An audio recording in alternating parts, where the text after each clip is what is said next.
Welcome to Nooks of Infinity, the brand new portal that opens up to a world of mystery and terror.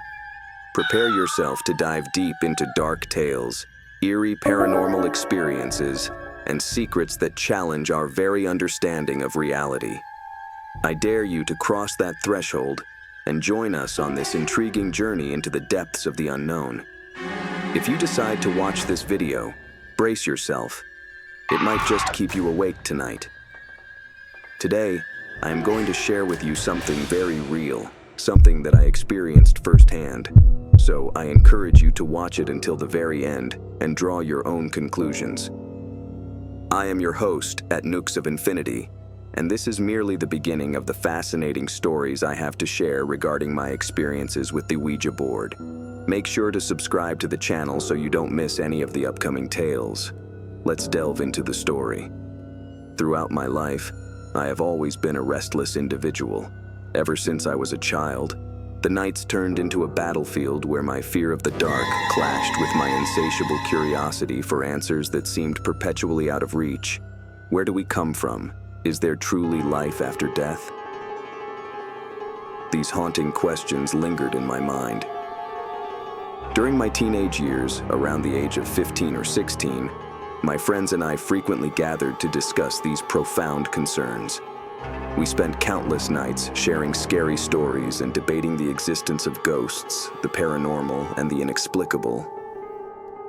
I vividly remember purchasing books filled with ghost stories and haunted house tales, eagerly devouring each page with a mixture of fascination and fear. It was during my university years, at the age of 21, when I took a pivotal step that would forever alter my thoughts and beliefs. Although I had been raised in a Catholic environment, as I matured, I began to question everything I had been taught. The faith that once provided me comfort started to fade, and I found myself venturing down the path of atheism, firmly convinced that there was absolutely nothing after death.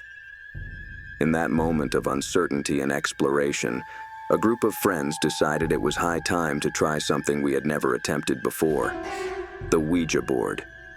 One of us, perhaps the least familiar with our close-knit circle, had some prior experience and encouraged us to take that leap.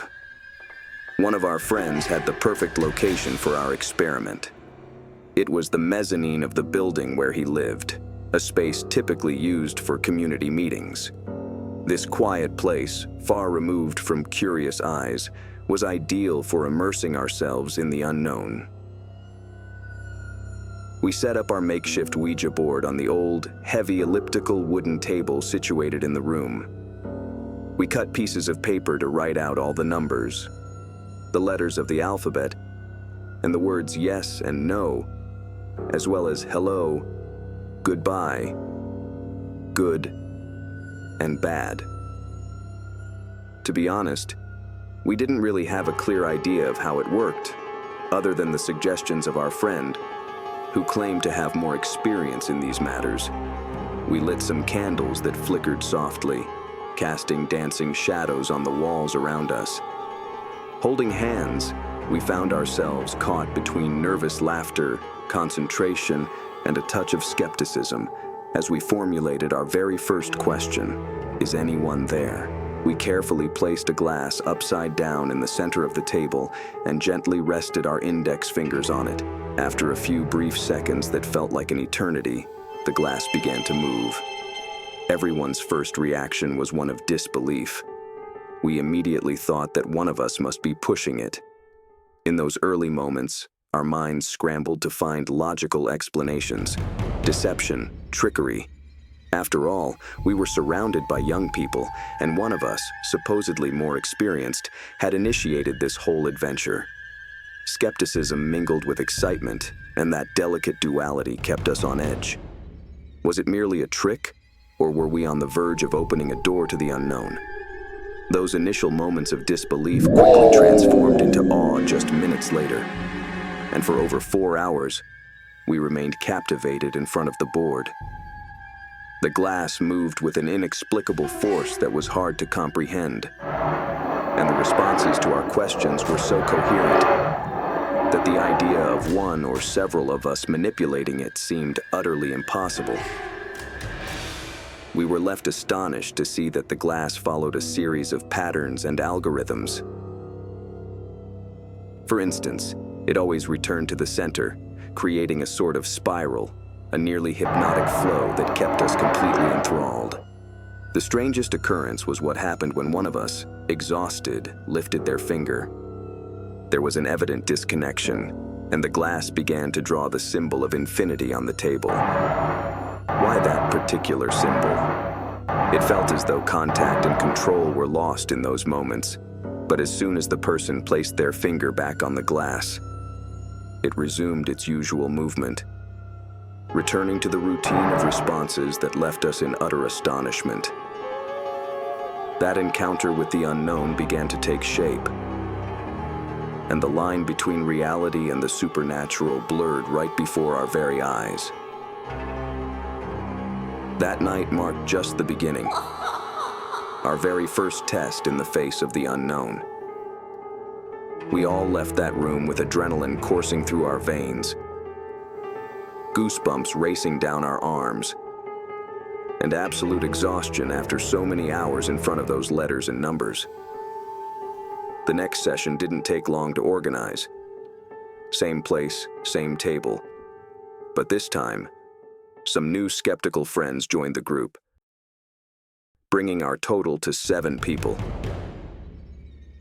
Our friend, the one who was most experienced in these matters, surprised us all by showing up with an item that completely caught us off guard: a human skull.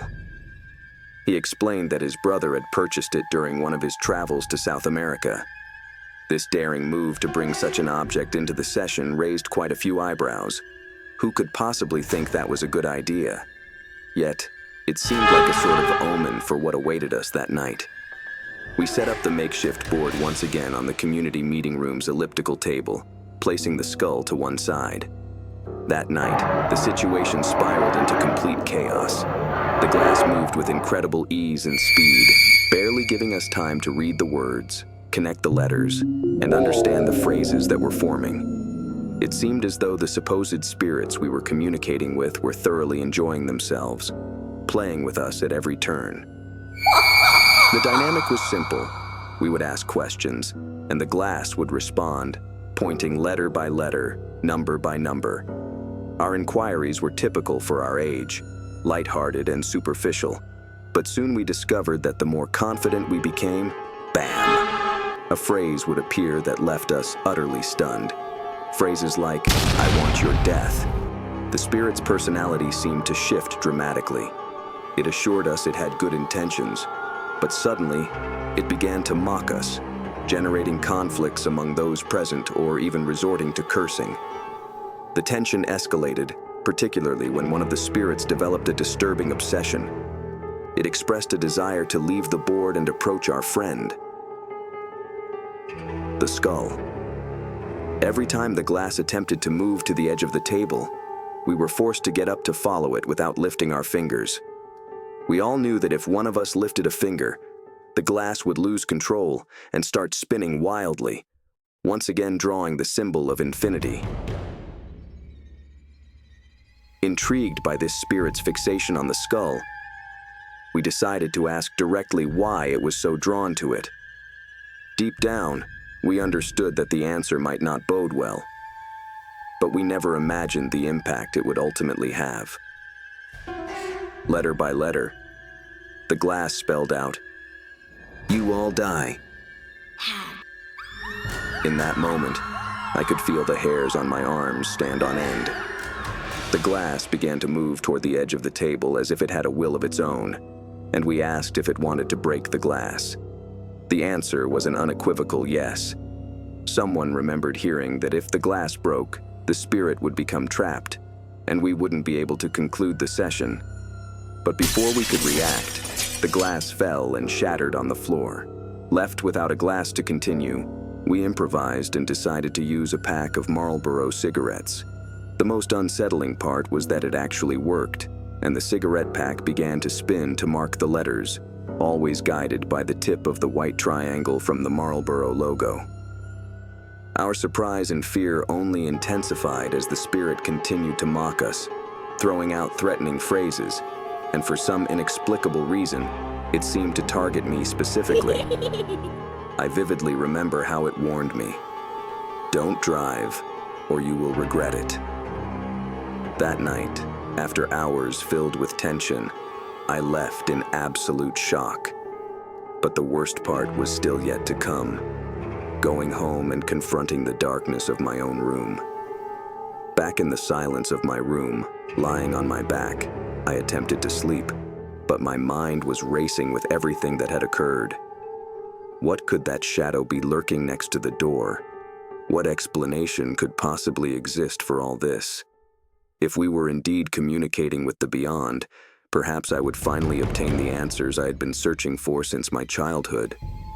However, I felt that there was still so much more to discover, and each session brought us a little closer to that nook of infinity that we had boldly chosen to explore. And that's all for today's story. I assure you that the next installment will not disappoint, so buckle up because tight turns are headed your way. In our next Ouija session, a series of phenomena will occur that to this very day I find impossible to explain. Until very soon, lovers of the beyond.